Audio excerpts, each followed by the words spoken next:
ইকরা কিতাব আল্লাহ, জেনে নিন কোরআন শেখার সহজ উপায়। আসসালামু আলাইকুম ওয়া রাহমাতুল্লাহি ওয়া বারাকাতুহু।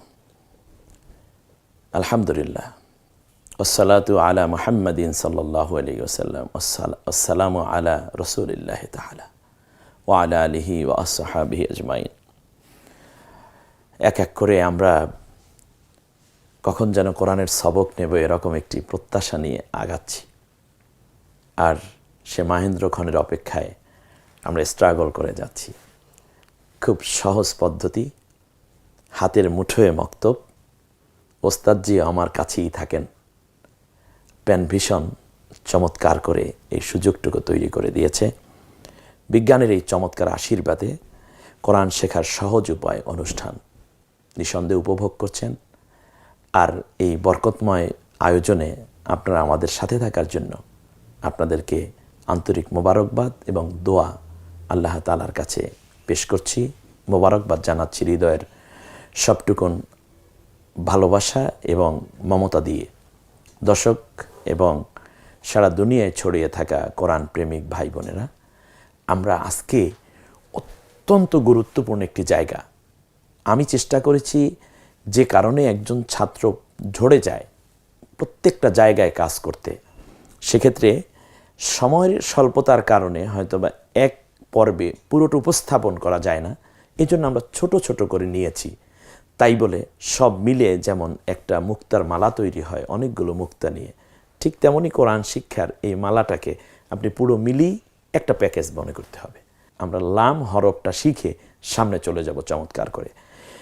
লাম ইতিমধ্যে স্ক্রিনে চলে এসেছে। কত বড় একটা লাম দেখুন, সুন্দর বর্ষির মতো দেখতে। হরফটার নাম লাম। এর উপর আপনার পরীক্ষা দিয়েও কৃতকার্য হয়েছে না, হরফের নাম লাম। এই লাম হরফটি সামনের দিকে মিশবে এবং দেখুন একটু একটু করে যখন সে মিশবে তখন কেমন হবে, এই অংশটুকু থাকবে, এই অংশটুকু থাকবে না। একটু খেয়াল করুন, লাল যে অংশটুকু, এই অংশটুকু থাকবে, আর বাকি যে অংশটুকু আছে যুক্ত হওয়ার সময় অংশটুকু থাকে না, পড়ে যায় অন্য হরফের সাথে মিশতে গিয়ে। আর শেষ বারে যেটা, সেটাও আমরা দেখতে পাচ্ছি। এখান থেকে দ্বিতীয় লাইনে আমরা চলে আসি। দ্বিতীয় লাইনটি ইতিমধ্যে স্ক্রিনে আপনারা স্পষ্ট দেখতে পাচ্ছেন, অনেক বড় করে দেখানো হচ্ছে। লাম, এর মধ্যে লাম যেটা, সেটা আমরা লাল করে লাল কালি দিয়ে সেটাকে আমরা দেখানোর চেষ্টা করেছি, আইডেন্টিফাই করার চেষ্টা করেছি। একটু খেয়াল করুন, প্রথমটা হচ্ছে ইয়া, দ্বিতীয় লাইনের প্রথম হরফটি হচ্ছে ইয়া, তার পরেরটি লাম। তাহলে লাম কিন্তু দুই দিক থেকে মিশে আসে। তো শুধুমাত্র সামনে যদি না মিশে তাহলে হয় আলিফ। একটু খেয়াল করুন, বাম দিকে, অর্থাৎ আমরা তো আরবি সবসময় ডান দিক থেকে পড়তে হয়, লিখতে হয়, এই কথাটি আমি আরও আগেও বলেছি আপনাদেরকে। তাহলে সামনে বলতে বাম দিকে, সামনে অন্য হরফের সাথে যদি না মিশতো তাহলে এটা আলিফ হতো, সামনে মিশে যাওয়ার কারণে এটা হয়ে গেছে লাম। তাহলে এখানে তিনটে হরফ আছে, একটা হচ্ছে ইয়া, একটা হচ্ছে লাম, একটা হচ্ছে মিম। এখন আপনি লামটা চিনবেন কিনা?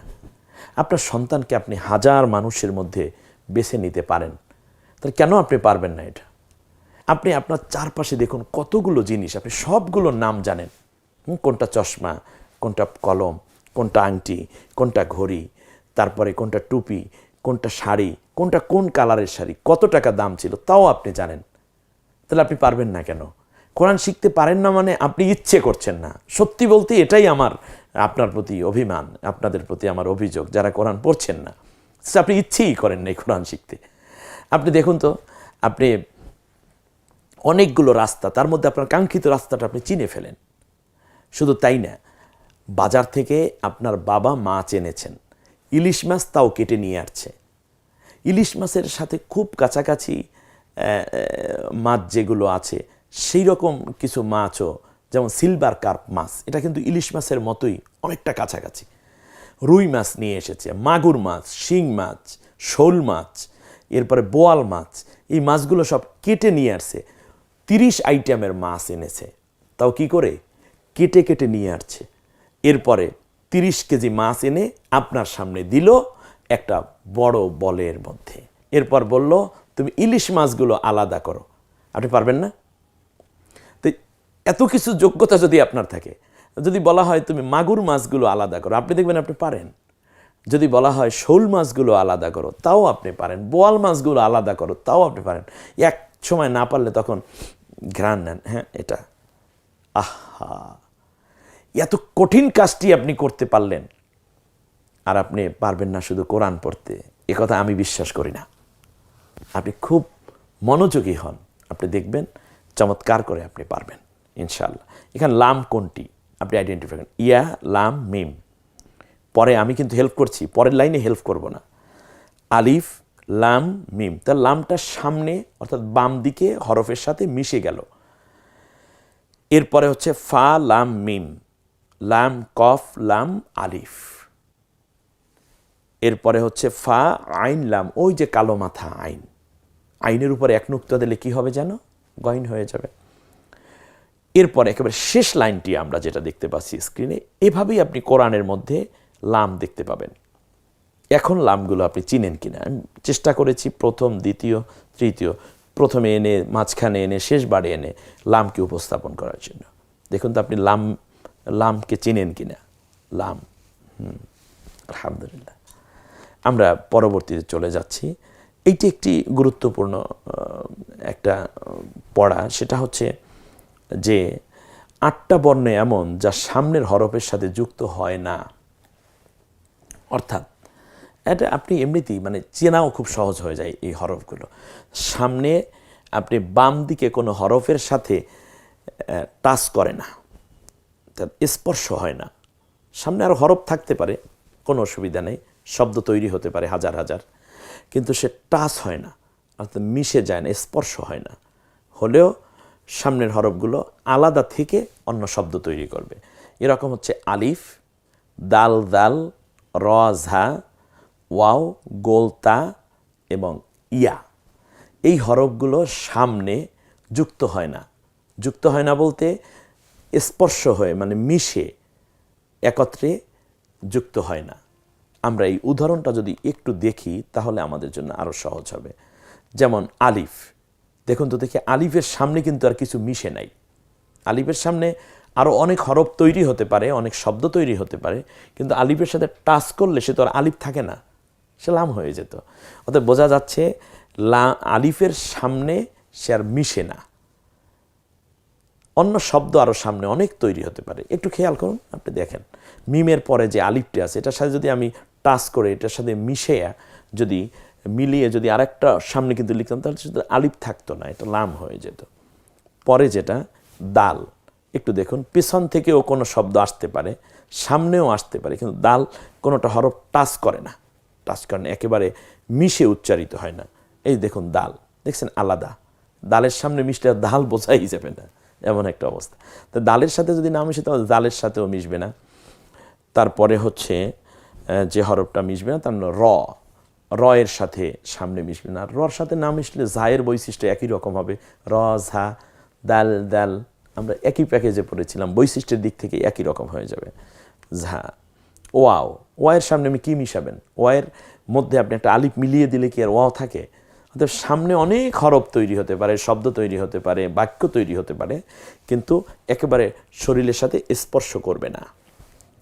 এরপরে হচ্ছে আমরা যে বিষয়টা জানতে চাই, তা, গোলতা, এর সাথে অন্য কোনো শব্দ আর মিশে মানে হরফ মিলবে না, এর বডিতে টাচ করবে না, এর সাথে মানে অ্যাক্ট হবে না, এরকম কোনো আর অ্যাক্ট হলে তো বোঝাই যাবে না তা নাকি, তাই না? এই ইয়া, শেষবারে যদি ইয়াটা আসে এভাবেই থাকবে, আর এর সাথে যদি টাচ করে কোনো শব্দ তৈরি করতে চাই মিলিয়ে, তাহলে সেখানে ইয়ার নিচে 2 নুক্তা দিয়ে ইয়াটা বোঝাতে হয়। এই পর্যন্ত আজকে আমরা যে বিষয়গুলো দেখলাম, তারপরে আমরা এই বিষয়টা একটু দেখতে চাই, সেটা হচ্ছে 2 দিক থেকে মিলে যাবে এরকম কিছু হরফ আছে। আমরা সে হরফগুলো একটু এক নজরে দেখে নেই, যদিও ইতিমধ্যেই এই উদাহরণগুলোই দেওয়া হয়েছে, তারপরেও একবার ঝালাই করে নিলাম আমরা। সেটা হচ্ছে দেখুন স্ক্রিনে আমরা যে হরফগুলো, এগুলো 2 দিক থেকে মিলে যাবে এরকম হরফগুলো একটু খেয়াল করে দেখুন। আলহামদুলিল্লাহ, সুন্দর। এই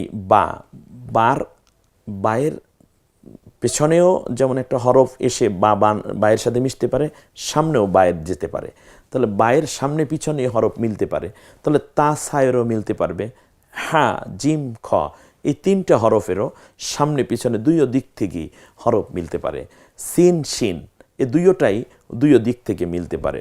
সদ, দদ, এটা দুইও দিক থেকে মিলতে পারে, কিন্তু লাম, আলিফের সামনের দিক থেকে মিলবে না। র, ঝা এর সামনে টাচ করবে না, কিন্তু এগুলো দুইও দিক থেকে টাচ করে মিশে শব্দ তৈরি করতে পারবে। ত, জোয়া, তোয়ার পিছন দিক থেকে যে কোনো হরফ আসতে পারে, মিম বা তা, সা, এমনি করে যে কোনো হরফ একটা আসতে পারে, বা সামনের দিকেও যে কোনো হরফ মিলিয়ে সে শব্দ তৈরি করতে পারবে। জোয়া, আইন, গইন, ফা, কফ, কাফ, লাম, মিম, নুন, এরপরে গোল, হা, এরপর হামজা, তারপরে ইয়া মানে নুক্তওয়ালা ইয়া, এটা সামনে পিছনে দুইও দিক থেকে মিশতে পারে। আমরা এই পুরো উদাহরণটা একবার স্ক্রিনে দেখে নিচ্ছি। এখানে আপনার কাছে আমার প্রশ্ন হচ্ছে যে আপনি পুরো হরফগুলো চিনেন কিনা। একটা লাইন, দীর্ঘ একটা লাইন, দেখুন অনেকগুলো অক্ষর এখানে দেখা যাচ্ছে। এখন আপনি একটু একটু করে পড়ে যান, দেখেন কি কি আছে, পড়তে পারেন কিনা দেখেন। প্রথমটা নুন, তারপর তা, তারপর সা, তারপর বা, হা, সিন, জিম, সদ, খ, শিন, দদ, ত, জ, আইন, গইন, ফা, কফ, কাফ, লাম, মিম, নুন, হা, ইয়া, বা, আলিফ। দেখুন তো আবার পড়া যায় কিনা। সুন্দর করে স্ক্রিনে রয়ে গেছে স্টিল, আপনি একটু খেয়াল করে দেখুন। এরপরে নুক্ত দিয়ে কাঙ্ক্ষিত হরফ তৈরি করুন। এটা হচ্ছে একটি চমৎকার পর্ব। আপনাদের জন্য বেশ কিছু পরীক্ষা আছে, অর্থাৎ হাতে কলমে শিক্ষা। আপনি পারেন কিনা এবং কতটুকু আন্তরিকতা দিয়ে এ পর্যন্ত পড়েছেন তার উপর ভিত্তি করে আমাদের কিছু কৌশল আছে যেগুলো আমরা উপস্থাপন করব, আর আপনি জবাব দিয়ে যাবেন ইনশাআল্লাহ। আল্লাহ রাব্বুল আলামিন আমাদের সকলকে সামনের যে গুরুত্বপূর্ণ পর্ব যেটা আসতেছে, এই পর্বে অংশগ্রহণের মাধ্যমে যেন যোগ্যতা যাচাইয়ে উত্তীর্ণ হওয়ার তৌফিক দান করেন। আজকের এই আয়োজন এখানেই সমাপ্তি করছি। আল্লাহ তাআলা আমাদেরকে কোরআনের আলোয় উদ্ভাসিত জীবন গঠনের তৌফিক দান করুন। আমিন। আসসালামু আলাইকুম ওয়া রাহমাতুল্লাহি ওয়া বারাকাতুহু।